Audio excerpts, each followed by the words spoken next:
everyone. I'm Travis Montague, founder and CEO of Holler, and this is Conversation Nation.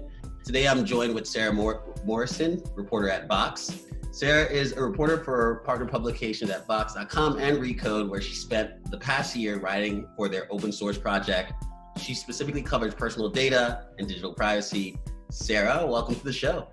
Hey, hi, thanks for having me. Before we jump in, why don't you just tell us a little bit about yourself and what are the things that are most interesting to you as you start 2021? I'm Sara Morrison. I write about tech, especially digital privacy for Recode. For that, I wrote for like a couple different places. I wrote about tech for Vocative, which I think still exists.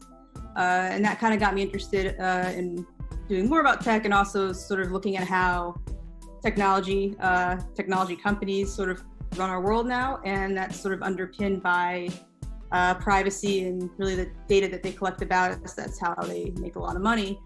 I mean, we've seen it's a very interesting time to be in your role. The conversation is an ever evolving one. One of the key questions I had for you is, big players like Apple and Google have been more vocal about new privacy practices. Why now? And what do you think will happen next with this? Apple has kind of been about privacy and security for a while. Like that's kind of one of their like selling points and like premium is that they'll say, we don't take your data or whatever, our products are secure. Apple's business is built on like their hardware, the phones, their services they provide. Something like Google and Facebook is their business built on the data that they collect and how they use it, how they basically sell ads to you. See Apple making moves to make their stuff better for that isn't new. A company like Facebook and Google talking about it is newer, and the reasons for it are probably a little different. And those would be, Europe has data laws that are new-ish that everybody has to follow. So all of a sudden, you have to put like signs up and handle data in a certain way, and so you're gonna, do that, and your customers are gonna be more aware of that. People are gonna, again, as people get more aware, they demand more, right? Like they want more privacy options. They don't trust your company. You get bad press. So, so that's why I think we're hearing more about it. What do you think will happen next with Apple? I mean, first it's removing the mobile advertiser IDs, or not removing them, but having stricter enforcement around how those are collected. Yeah. And I'm just curious, like, what do you think will happen next in this with some of the big device owners like Apple and Google?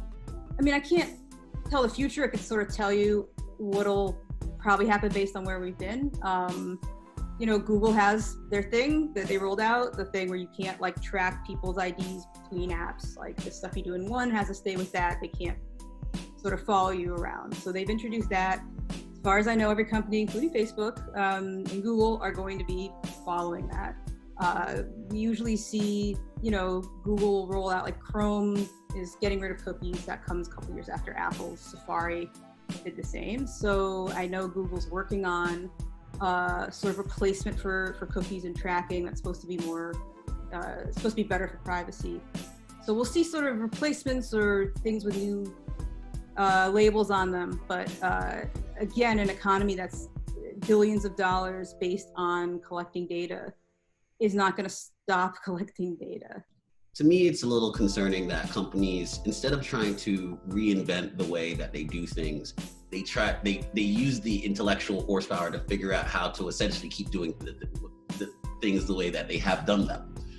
Like some of the studies that we've done internally around this topic of privacy, we actually have found really interesting insights around this. Like, for example, consumers are in many cases happy with how their information has been used to give them services that they enjoy. But when they understand it, the thing that they do not enjoy is the creepy factor, right? It's the taking information that I have no clue about and using it in ways that feels Big Brother-ish, and that's the methodology that the industry has adopted at mass scale. That's causing the issues and the distress with the consumers. The thing that I really wish, it kind of came to this realization a little while ago that like if these companies just were like completely upfront about, I mean, like Facebook kind of does, why am I seeing this ad? But you still get a very general like kind of thing, and it says there might be other factors too that we just didn't say. And you're like, that's a start. But like, if you actually just told me exactly what I clicked on and where, or what my friend clicked on and where, and then I got the ad because I'm their friend, that actually would be less creepy to me than me thinking that you heard me, talking to my grandma about Katz's Deli, and then I got an ad for Katz's Deli. If you made this process like a lot more transparent to people and gave them ways to find things out and control over their data, I know they all say that they give you control, but that's very limited. Like very like explicit control and knowledge that's as granular as what they know about us. I feel like that would just kind of go a long way to actually making people feel better and okay with it. A quote from one of your articles, Tim Cook says, technology does not need vast troves of personal data stitched together across dozens of websites and apps in order to succeed. Advertising existed and thrived for decades without it. Like, wow. First of all, that's a big statement, right? And first of all, what do you think about that statement? And then my second part about that, my second question to that is, what advice would you give advertisers navigating through this time? He's actually kind of not completely true, because targeting advertising has existed before computers, right? Like, you sell a product, you have a toy, you want to sell it to kids, you put it on a channel for kids. You want to sell Lexus, you put it in the Wall Street Journal. Like, you have an idea of what your audience is, an idea of how many people are in it, and you try to target an ad to them. But, the internet obviously makes it so you have very granular, like very specific one person and a very specific trait about them that you can exploit. So as opposed to whether it needs to or not, I'm not an advertiser. I think if I was, I would wonder, am I getting like the return on investment that like these companies are telling me I am when I use them for ads, which is based on metrics that only they have. I'm not like all that sympathetic to advertisers, I guess, but I am in that, what are you supposed to do? If you have a product you want to sell on the internet and you want to reach like a lot of people across a lot of places, you just sort of have to go through these ad exchanges, depending on what it is. So you're sort of beholden to them, and you're beholden to basically two companies, which I think have an enormous share of that ad market. You were talking about how its old targeting always existed, right? And it was, getting on the right channel where your audience is, right? Or in the Wall Street Journal, because the type of people who are reading it. It's making sure that what you stand for, what you're offering, the problems that you solve is intriguing or salient enough so that consumers start engaging with you. The behavior of some of the practices that we've started to engage in seems like they become a broach to beyond that. Again, if you're, a restaurant, you really don't want your ad to appear on the Facebook timeline of someone who just said the restaurant, because they're going to be creeped out by you. Like, they'll associate that with you, the brand. I think advertisers, if anything, should, be as aware as they can of the practices of the companies that they go through to place their ads, and then the effect that they will have on the user. So we'll kind of shift gears, and as we kind of come to the end of this session, what are the things that you would just personally like to see in the future of how we interact with technology, and how our data is managed and how we are treated as consumers? We need laws, because self-regulation is doesn't work. No matter how many times like the companies say it does, it doesn't. So the fact that America does not have a federal law about privacy, sort of a shameful.